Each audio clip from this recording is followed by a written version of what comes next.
For decades, the collapsing barn at the edge of town was the ultimate joke. Locals sneered at the rotting wood and rusted roof, calling it a worthless eyesore. But the laughter abruptly died the moment a sledgehammer shattered the concrete floor, revealing a buried secret that changed everything. The mid-morning sun beat down on the rusted tin roof of the old Harrison property, casting long, crooked shadows across the overgrown weeds. Albert Harrison had been dead for exactly 2 weeks, and the town of Oak Creek had already written off his legacy as a tragic comedy. Albert was a man who had spent the last 30 years of his life isolated, muttering about historical preservation and structural integrity, while his own estate crumbled around him. To the locals, he was the town eccentric, a hoarder whose crown jewel was a massive, dilapidated barn that leaned precariously to the left, looking as though a strong gust of wind would reduce it to splinters. His grandson, Leo Harrison, stood at the edge of the gravel driveway, staring at the sagging wooden beams. Leo had driven 2 days straight from Chicago after receiving a stiff, formal letter from attorney Charles Henderson. The reading of the will had been a brief, uncomfortable affair. There were no hidden trust funds, no secret bank accounts, just a deed to 40 acres of unusable scrubland and the infamous broken-down barn. "You know, you'd be doing the whole county a favor if you just struck a match and walked away," a voice called out. Leo turned to see Henry Fowler leaning against the rusted wire fence. Fowler was a local real estate developer, a man whose tailored suits always looked aggressively out of place in the rural Oregon town. He had been trying to buy the Harrison land for a decade, always offering pennies on the dollar, claiming the soil was toxic and the structures were liabilities. "Good morning to you too, Mr. Fowler," Leo replied evenly, keeping his tone carefully neutral. Fowler chuckled, a dry, grating sound. "I'm just being a realist, son. Your grandfather was a peculiar man. Kept to himself, hoarded junk, and let this place become a public nuisance. The city council is already drafting a demolition order for that barn. I can take this headache off your hands. $5,000. Cash. You sign the deed, and you can drive back to the city without looking back." Leo looked from Fowler's smug expression to the rotting facade of the barn.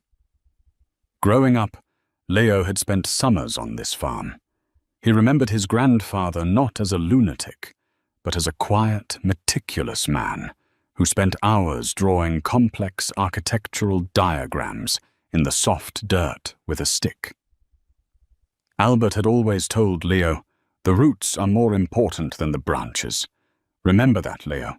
People only see what's above ground." "I think I'll hold on to it for a few days," Leo said, turning his back on the developer. "I need to clear out his things anyway." Fowler's smile vanished. "Suit yourself. But when the county finds you for harboring a hazard, don't say I didn't offer you a lifeline." He turned and stalked back to his idling luxury SUV, the tires kicking up a cloud of white dust as he sped away. Determined to prove Fowler and the rest of Oak Creek wrong, Leo grabbed a pair of heavy leather work gloves from his truck and walked toward the barn. The massive sliding doors were jammed shut, the iron track warped by time and rust. It took him 20 minutes of shoulder-bruising effort to pry the doors open wide enough to slip inside. The interior smelled of ancient dust, dried hay, and motor oil. The sunlight pierced through the gaps in the shingled roof, illuminating swirling motes of dust. It was a cavernous space, filled with tarp-covered shapes, stacked wooden pallets, and rusted farming equipment. But as Leo walked deeper into the gloom, he noticed something strange. For a barn that was supposedly abandoned and neglected, the center aisle had been meticulously cleared. At the very back, Hidden beneath a heavy canvas drop-cloth sat an old iron craftsman's workbench. Leo approached it, pulling the canvas away. The bench was spotless. Neatly arranged in the center was a single rusted metal lockbox. Curiosity overcoming his grief, Leo picked up a heavy flathead screwdriver from the wall rack and pried the flimsy brass lock open. Inside the box lay a stack of yellowed papers, brittle at the edges. They weren't letters or journals. They were blueprints. Leo carefully unfolded the largest sheet. It was stamped with a date, November 14th, 1951, and bore the official seal of a defunct structural engineering firm. The blueprint depicted the layout of the Harrison property, but it was drawn in cross-sections. Below the superficial drawing of the barn was a massive, shaded rectangular area labeled sub-level vault. Beside the blueprint was a small, leather-bound notebook. Leo flipped it open. His grandfather's erratic handwriting filled the pages, repeating a single phrase over and over on the final page. "The floor is the door. The floor is the door." Leo lowered the notebook and looked down. The entire barn was built on a massive poured concrete slab, an unusual and incredibly expensive foundation for a simple agricultural building constructed in the early 20th century. He walked to the center of the room, right where the blueprint indicated the entrance should be. He stomped his heavy work boot against the concrete. It didn't sound like a solid block of stone. It sounded hollow. A surge of adrenaline hit Leo's chest. His grandfather wasn't just hoarding junk. He was hiding something. Ignoring the exhaustion in his bones, Leo marched out to his truck and retrieved a 20-pound steel sledgehammer. The mockery of the town, the condescension of Henry Fowler, the pitying looks at the funeral.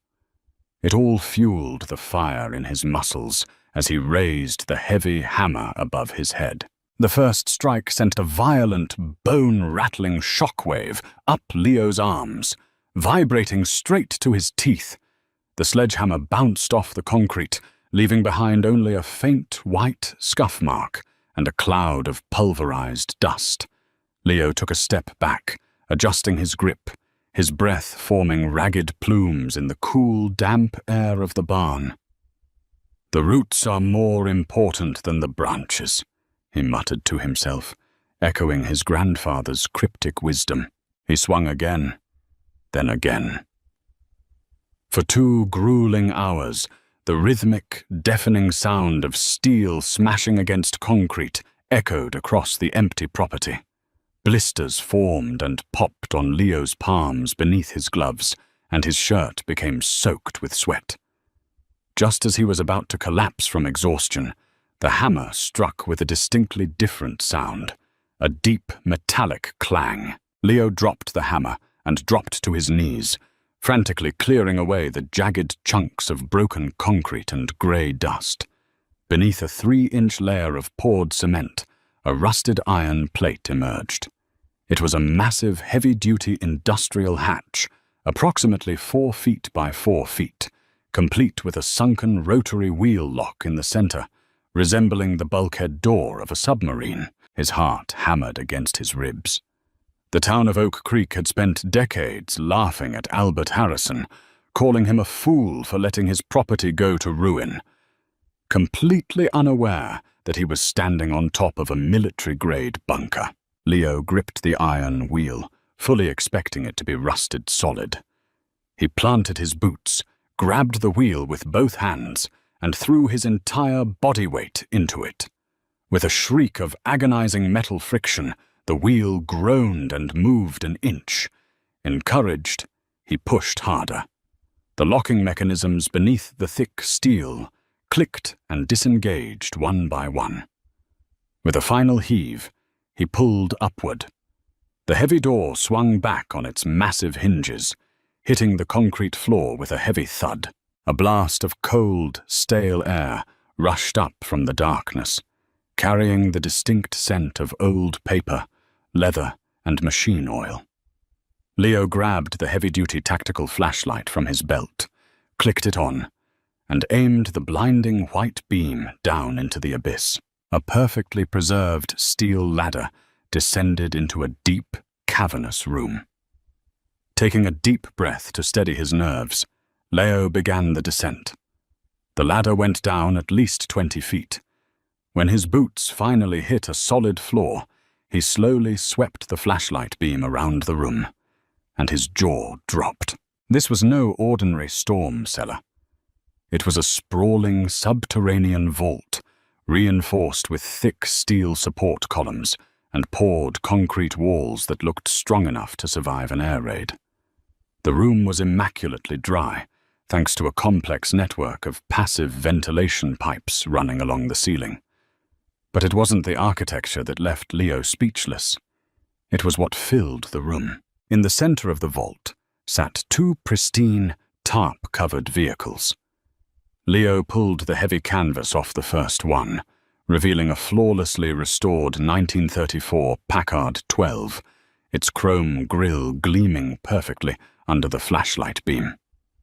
Behind it was an old armored transport truck, the kind used by Federal Reserve banks in the mid-20th century, painted in a faded matte olive green. Lining the back wall were dozens of heavy, military surplus wooden crates, stacked 5 feet high. Leo approached the nearest stack, unlatched the heavy iron clasps of the top crate, and pried the lid open. Inside, nestled in layers of yellowed wax paper, were tightly bound bundles of currency. Leo picked up a stack. It was cash, but not modern money. They were pristine, uncirculated silver certificates from the 1930s, bound in original bank straps. Millions of dollars, untouched, buried beneath a rotting barn. As Leo stood there, a bundle of ancient cash trembling in his hand, his light caught a large, heavy steel desk sitting in the corner of the room. On top of it lay a single, modern manila envelope. It was the only thing in the room that looked less than 50 years old. He set the money down and walked over to the desk. Written on the front of the envelope in his grandfather's unmistakable, shaky handwriting were 2 words: for Leo. His hands shook as he tore the seal and pulled out a stack of documents. The first was a typed letter, dated just a month before Albert's death. "Leo," the letter began, "if you are reading this, it means you didn't sell out to those vultures upstairs. It means you dug deep. I've spent my entire life playing the fool so that they wouldn't look too closely at this farm. The money down here doesn't belong to us. It belongs to the victims of the 1952 Central Pacific Bank heist, a job orchestrated not by gangsters, but by the very men who founded the modern town of Oak Creek. Henry Fowler's father, Mayor Gable's grandfather. They stole the future of hundreds of families, pinned the blame on a drifter, and asked my father to hide the vault under the guise of an agricultural cellar." Leo felt the blood drain from his face as he read the names. The elite of Oak Creek, the wealthy, respected families who owned the town, ran the local government, and mocked his grandfather in the streets. "They've been waiting for me to die," the letter continued. "They think the vault is lost, that I forgot the exact location, or that the entrance collapsed. Fowler is trying to buy the land so they can quietly excavate it and reclaim their stolen empire. You must not let them get this land, Leo. Inside the bottom drawer of this desk is the ledger. It contains every signed document, every transfer, and every confession needed to put those families behind bars and return this wealth to the state. But be careful. If Fowler knows you are down there..." Before Leo could finish the sentence, a heavy, echoing sound drifted down from the surface.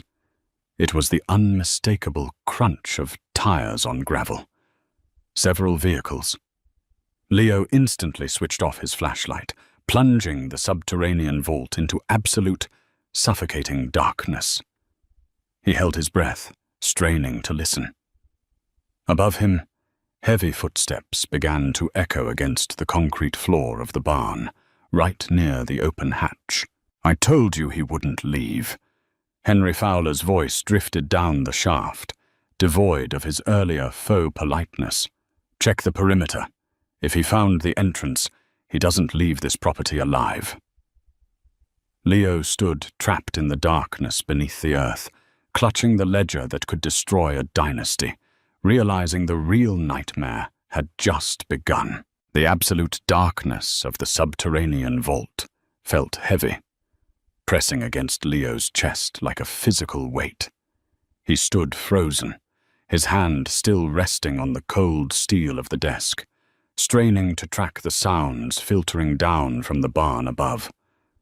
The crunch of boots on the concrete floor was unmistakable. There were at least 3 men up there, their voices muffled but laced with aggressive urgency. "Brooks, bring the heavy floodlights from the truck," Henry Fowler's voice barked, the sound echoing sharply down the ladder shaft. "And call Sheriff Higgins. Tell him to get a couple of off-duty deputies out to the Harrison property immediately. Block the main access road. If that city kid is snooping around, I want him detained for trespassing." Leo's blood ran cold. The local sheriff was in on it too. It made perfect sense. A conspiracy of this magnitude, covering up the 1952 Central Pacific bank heist, would absolutely require the complicity of local law enforcement. Oak Creek wasn't just a town that disliked his grandfather.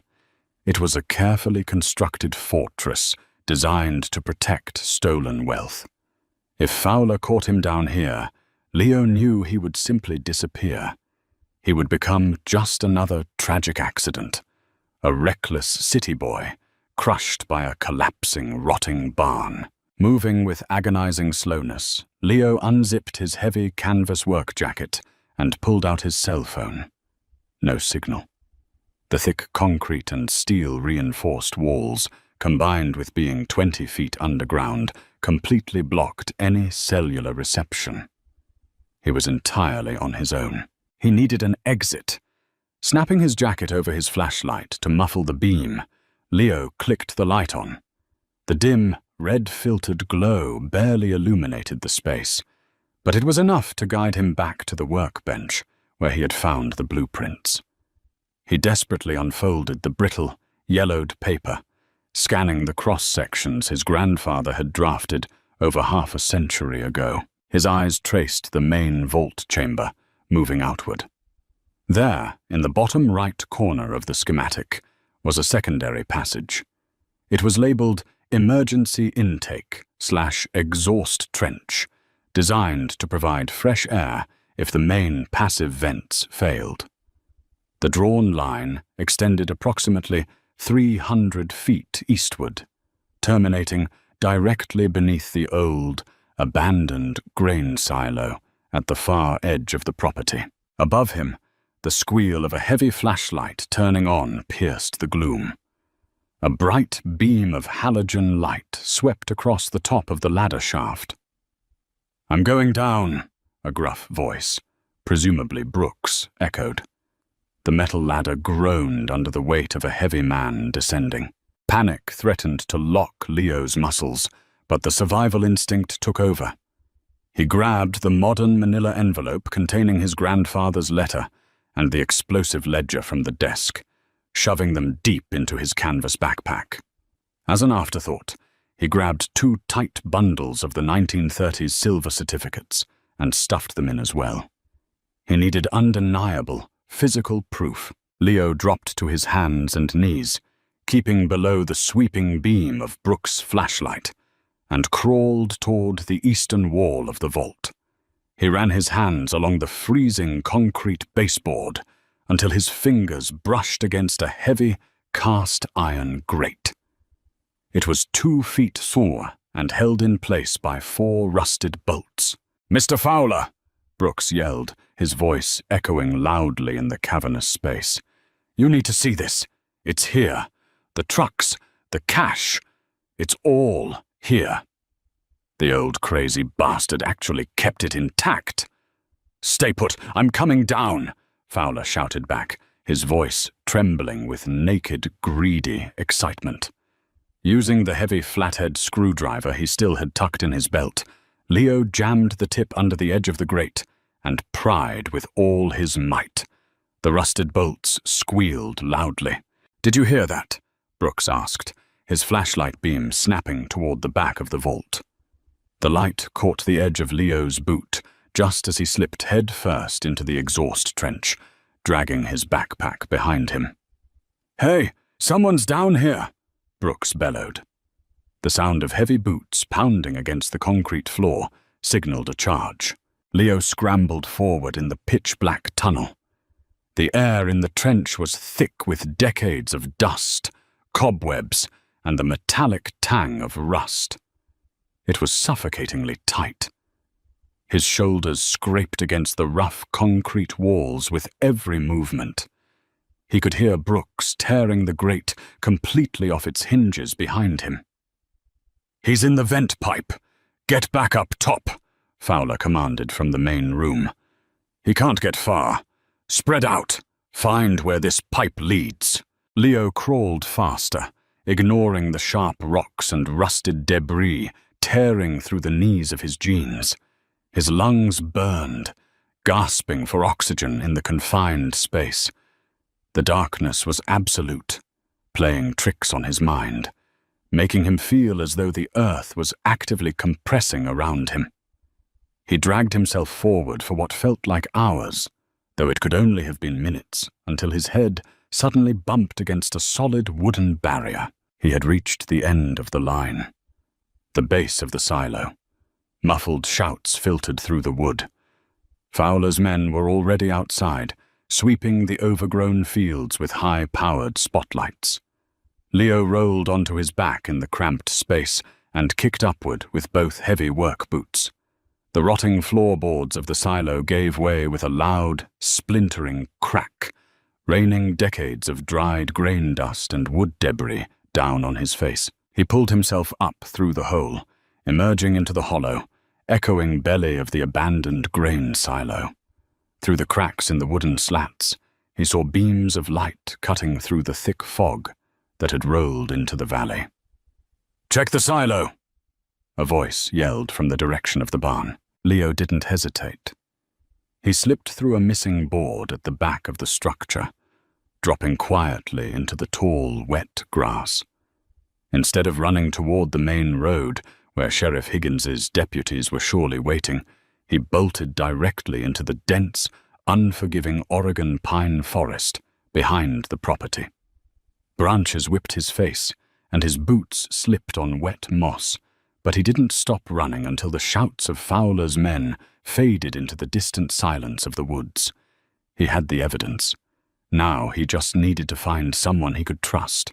By 6 a.m. the following morning, Leo was sitting in a brightly lit, neon-soaked diner, 3 counties away from Oak Creek.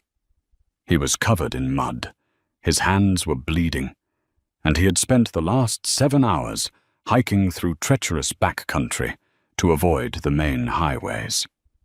Across the sticky laminate table sat Special Agent William Caldwell of the Federal Bureau of Investigation's Financial Crimes Division. Caldwell, a stern-faced man in his late 50s, sipped a black coffee and stared at the items Leo had laid out between the salt and pepper shakers.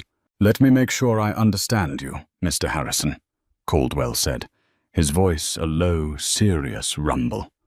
"You are claiming that the 1952 Central Pacific Bank heist, a federal case that has been cold for 70 years, was orchestrated by the founding families of Oak Creek, and the stolen assets are currently sitting in a bunker beneath your grandfather's barn." "I'm not just claiming it. I brought the receipts," Leo said, his voice raspy from exhaustion. He slid the ledger across the table. Caldwell opened the book. His eyes scanned the meticulous, detailed entries Albert Harrison had secretly compiled over a lifetime of surveillance. The ledger was a devastating masterclass in forensic accounting, detailing the conspiracy with surgical precision.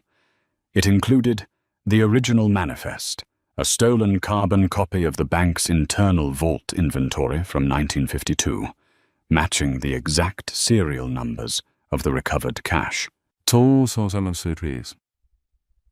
The bribe records, dates and exact amounts paid to former police chiefs and county judges to look the other way, funneled through dummy construction companies. The confession, a signed, notarized affidavit from Albert's own father, confessing to building the vault under duress after being blackmailed by Henry Fowler's grandfather. The money. 2 pristine bundles of 1930s silver certificates, complete with the original Central Pacific Bank stamps. Caldwell picked up a bundle of the antique cash, inspecting the seal. The skepticism melted from his eyes, replaced by a sharp, professional intensity. The local sheriff is out there right now. Higgins, Leo nodded. He's helping Fowler secure the perimeter. They think I'm still hiding in the woods. They are probably trying to move the vehicles and the cash before the county gets wind of it. Caldwell snapped his cell phone shut after sending a rapid text message. Not today, they aren't. Eat your eggs, Leo. We're going for a ride.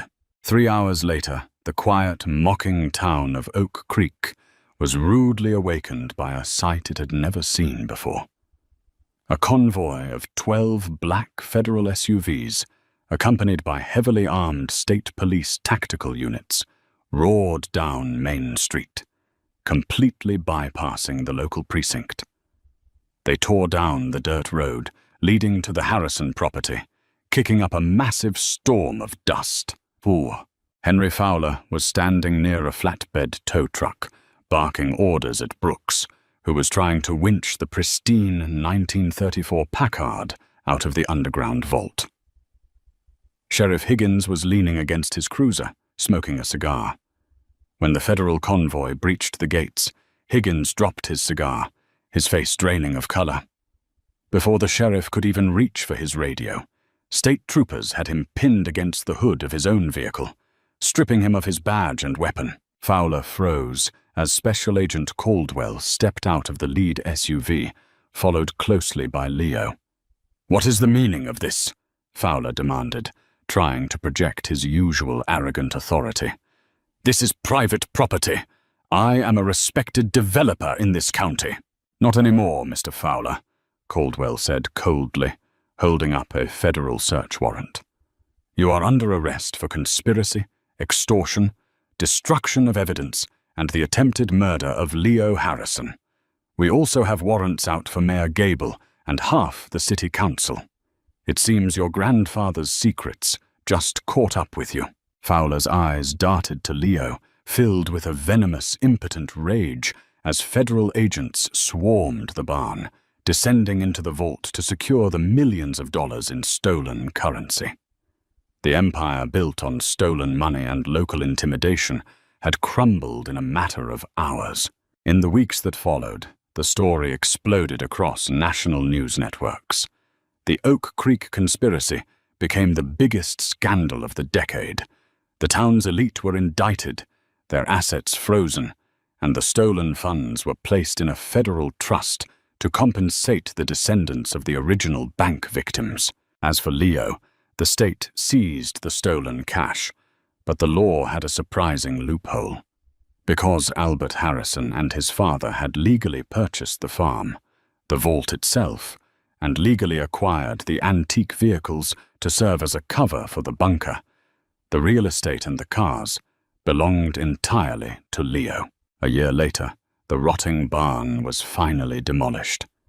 In its place, Leo built a beautiful, modern farmhouse. The underground vault was structurally reinforced and converted into a massive, climate-controlled garage. The crown jewel of the garage was the flawlessly restored 1934 Packard 12.